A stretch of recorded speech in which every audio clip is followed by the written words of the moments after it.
Imagine, tu pars 3 semaines avec ton mec en Thaïlande.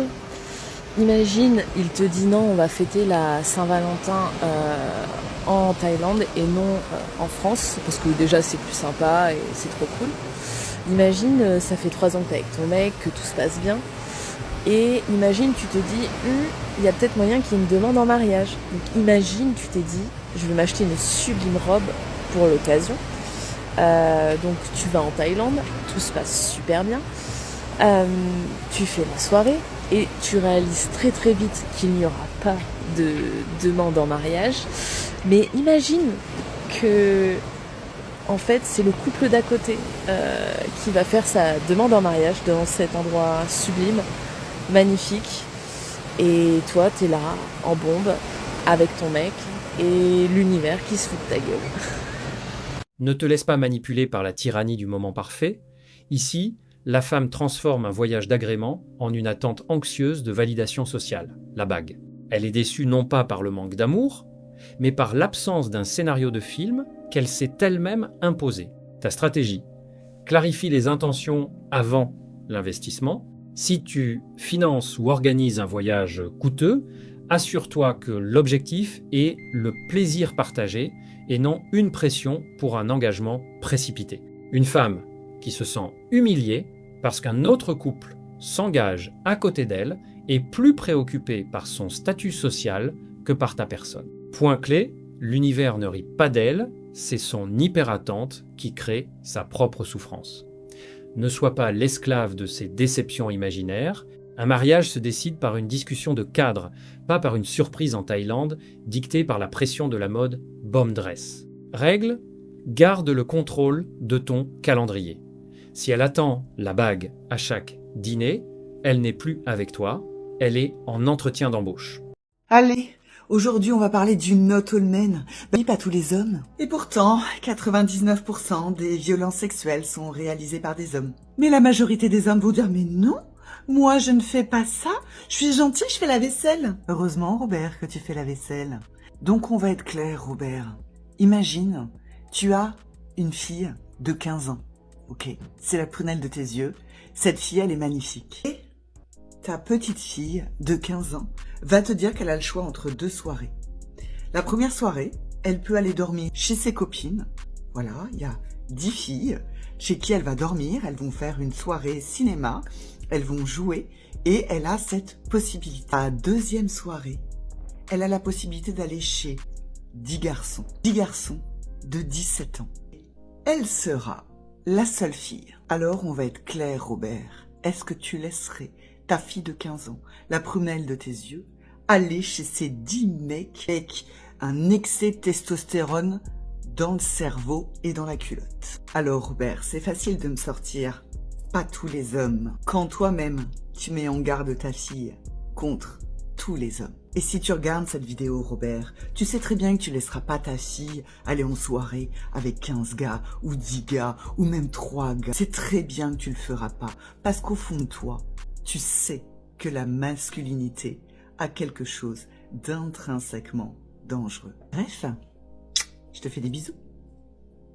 L'argument du not all men est ici détourné pour culpabiliser la prudence paternelle instinctive. La manœuvre est simple: utiliser ton instinct de protection pour valider l'idée que tous les hommes sont des prédateurs en puissance. Ta stratégie distingue la nature de la culture. Oui, un groupe de jeunes hommes sans cadre est statistiquement plus risqué pour une jeune fille.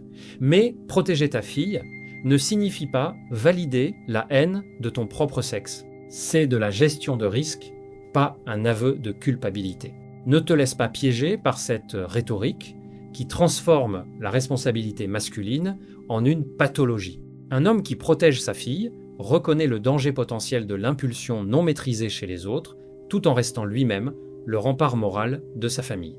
Règle: ta vigilance de père est une preuve de ta valeur, pas une preuve de la dangerosité de ton identité. Ne laisse pas le féminisme radical utiliser tes vertus contre toi. Les gars, j'ai péché. Le premier qui n'est jamais péché me jette la première pierre. Hein, parce que bon, aujourd'hui vous avez tous vu mon fiac, donc je considère qu'on est intime. À ce que je sache, tout le monde ken. Vous n'avez rien vu de nouveau dans les vidéos que vous avez appris ou que je vous ai appris. Et comme c'est moi, tranquille, on est choqués. Hein, parce que c'est moi. Aujourd'hui, en 2026, pour moi, je savais pas que c'était encore courant là de faire tourner des trucs, clics, etc. et d'être étonné parce que vous voyez les fesses d'une femme. Bon. C'est des choses qui peuvent anéantir la vie de quelqu'un. C'est des choses qui peuvent conduire à la mort de quelqu'un. Mais comme c'est moi, profitez. Regardez, visionnez. Comme autant vous voulez, hein. De toute façon, aujourd'hui, je suis célibataire. Hein. Avec la même énergie, je pense qu'on se cache plus rien. Vous avez tout vu sur moi, je peux me marier. Non, mais parce que t'as regardé la vidéo, t'as regardé les liens, t'as tout fait. Marie. Un homme de haute valeur ne cherche pas une femme qui expose tout à tout le monde. Si elle considère que tout montrer est un prérequis pour se marier, elle confond la valeur marchande sexuelle et la valeur relationnelle. Elle cherche à normaliser l'exhibitionnisme pour désarmer toute critique sur sa respectabilité. Point clé, une femme qui dit « profitez, regardez, autant que vous voulez », a déjà transféré la propriété de son image, du domaine privé, au domaine public. Elle appartient à l'algorithme, pas à un homme. Règle. Ce que tout le monde peut voir gratuitement, personne ne veut l'acheter au prix fort, le mariage. Il y a une fille qui a dit, les filles, racontez-moi des vrais trucs de Tana que vous avez fait, pas genre j'avais 2 mecs, des vrais trucs où vous les avez choqués. On va regarder les commentaires, mesdames, vous vivez. Je sortais avec un gars qui payait mes 1800 € de loyer pendant qu'un autre vivait avec moi et me donnait aussi 1800 € pour le loyer. Ça a tenu 3 ans avant que le premier se rende compte. La villa est à moi, c'est ce que j'ai eu de mon divorce, donc en réalité j'ai jamais eu de loyer à payer. C'est trop parce que le style de mec avec qui elle sortait, c'est un style de mec bien particulier, parce que je connais pas beaucoup de mecs qui sont capables de sortir des 1800 € de loyer par mois.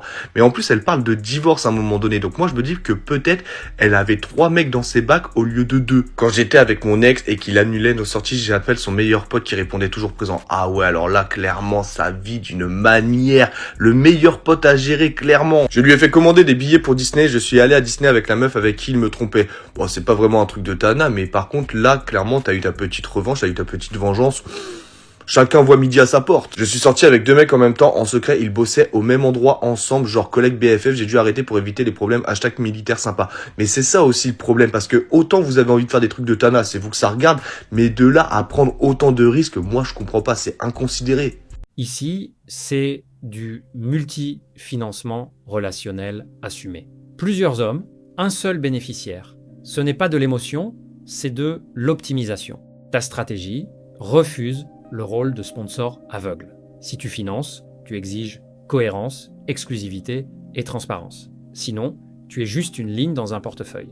Deuxième point, les hommes ciblés sont prévisibles, généreux, disponibles, naïfs ou en manque. Elle ne choisit pas au hasard.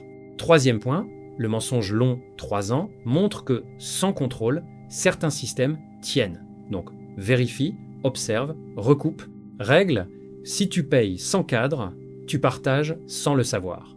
Coupe immédiatement tout flux financier non sécurisé par un engagement clair. Donc, je viens de voir cette vidéo-là.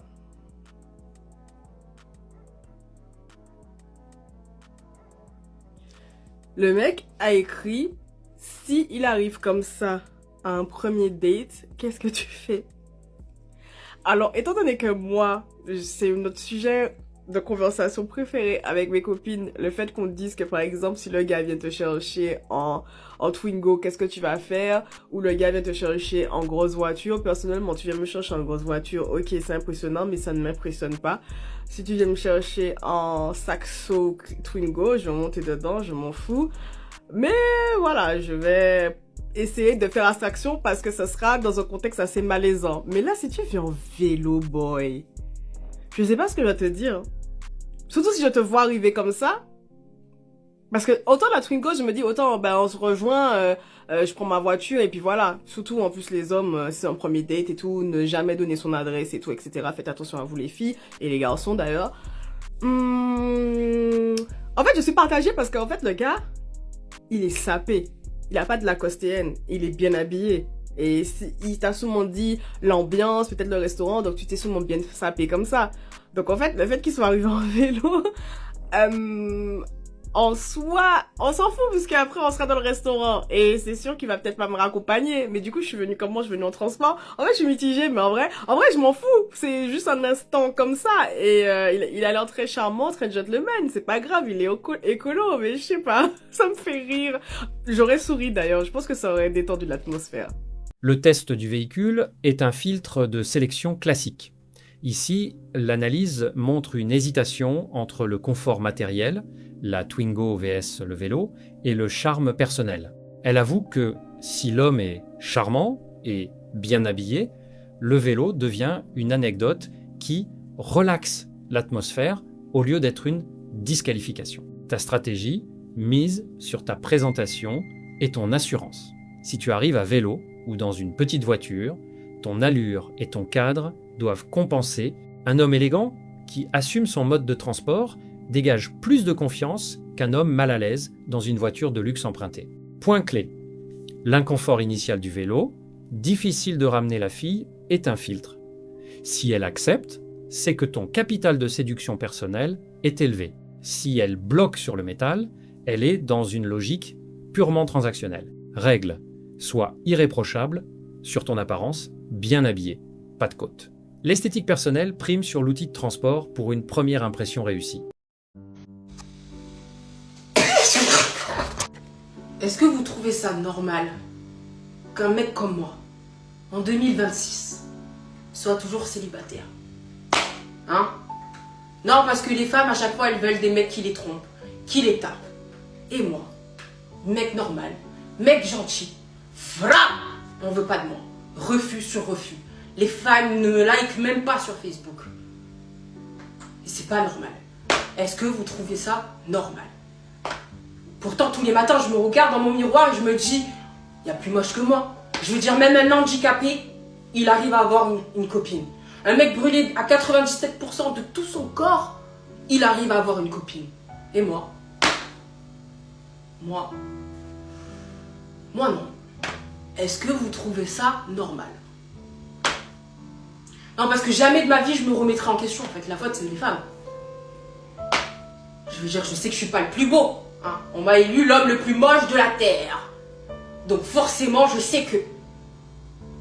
Mais est-ce que je dois vivre ça tout le temps? Depuis 2018, je veux ken. Depuis 2018, j'ai la nouille qui me gratte.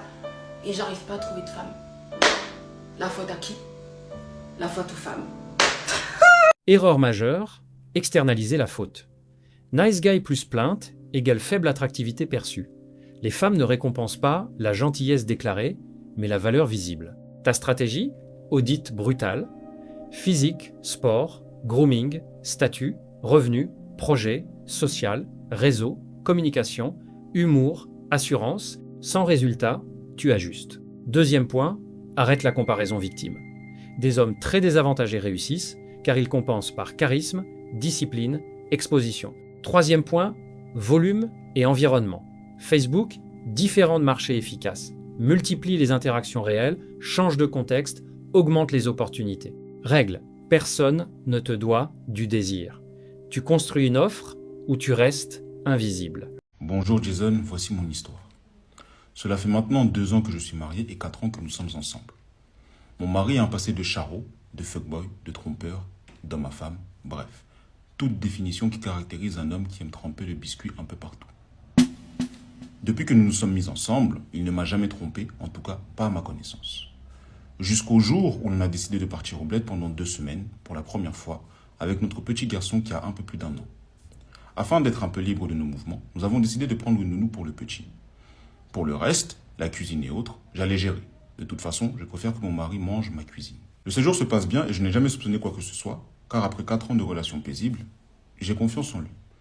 Sauf qu'après notre retour, mon mari semblait un peu distant et voulait absolument repartir au bled, mais cette fois-ci sans moi. Comment ça, sans moi?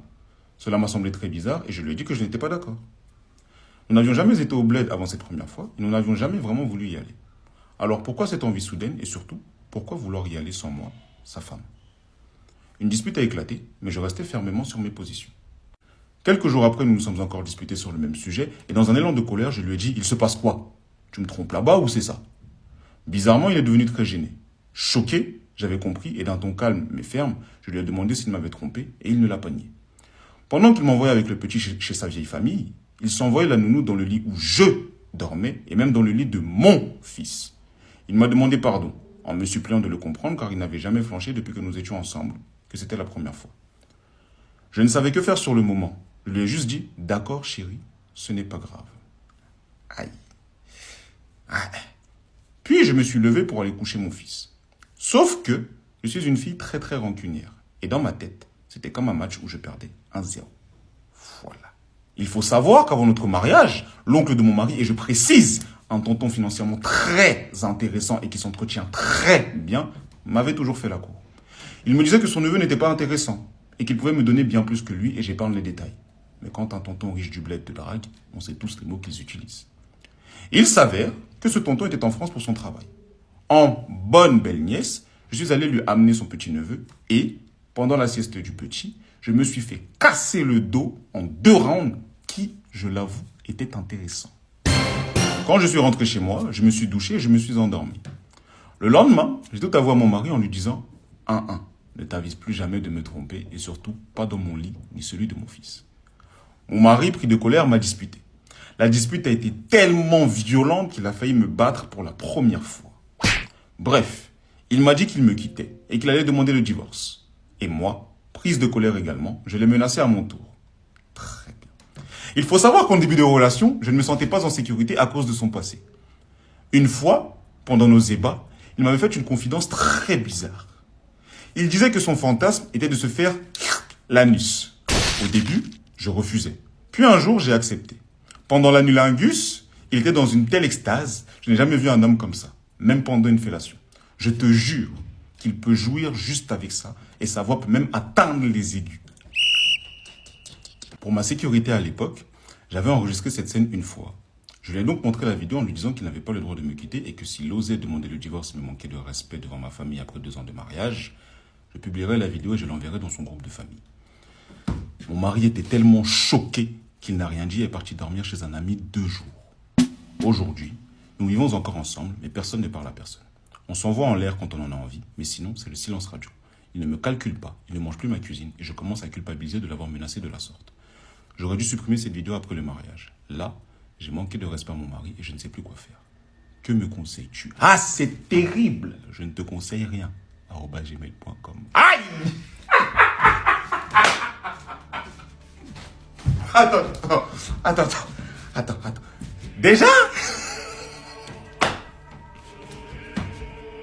Ton mari n'est pas 100% hétéro. Hein? Je ne juge pas. Mais s'il est hétéro curieux, c'est qu'il n'est pas 100% hétéro. Voilà. Ça, c'est le premier point. Deuxième point, il te trompe avec la nounou, tu le trompes avec son oncle. Comment vont se passer les réunions de famille? Comment vont se passer les réunions de famille? 2 rounds, et puis tu trouves ça intéressant. Et tu lui dis 1-1.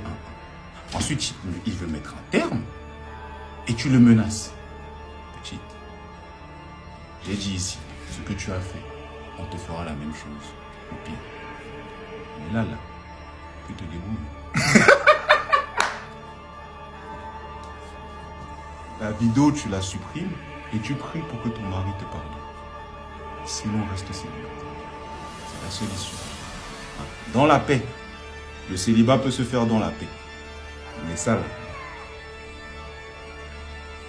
Et puis les hommes qui aiment... Je coupe la vidéo.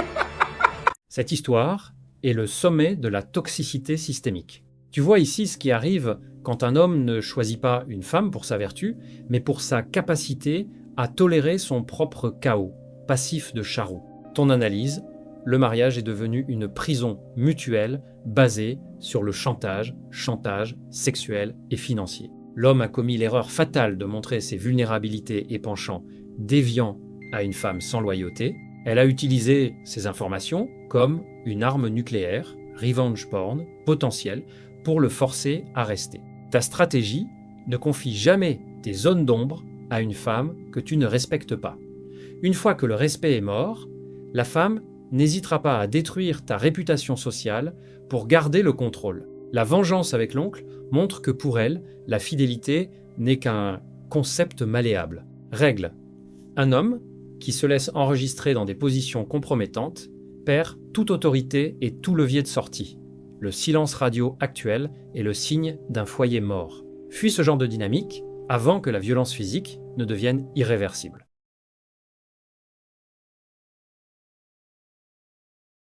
Si cette analyse t'a parlé, alors ne bouge pas. La vidéo qui s'affiche à l'écran en ce moment va sûrement te plaire. Clique dessus maintenant pour ne pas rater la suite. Reste lucide, on se retrouve de l'autre côté.